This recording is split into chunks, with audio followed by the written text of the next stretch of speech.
Next question వచ్చేసి, ఏ ప్రాంతంలోని శాసనం చక్రవర్తి వివిధ వర్గాలకి, వివిధ సంస్థలకి ఇచ్చిన బహుళ దానాలను పేర్కొంది అని చెప్పేసి ఎగ్జామినేషన్‌లో అడిగాడండి. ఆప్షన్స్ వచ్చేసి ఆప్షన్ 1 కార్లే శాసనం, ఆప్షన్ 2 వీరాపురం శాసనం, ఆప్షన్ 3 రామగిరి శాసనం, ఆప్షన్ 4 అల్లూరి శాసనం అండి.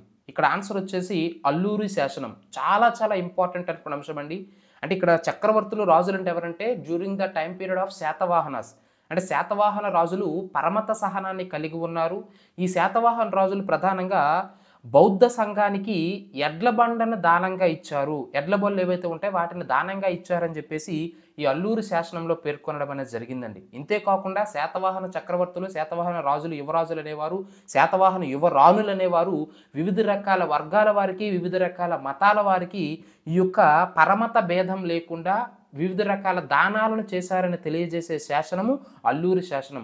ప్రధానంగా బౌద్ధ సంఘానికి శాతవాహన చక్రవర్తులు అనేవారు ఎడ్ల బండలను దానం చేశారని తెలియజేసే శాసనం కూడా ఈ అల్లూరి శాసనం అనే విషయాన్ని మీరు ఇక్కడ ప్రధానంగా గుర్తుంచుకోవాలి.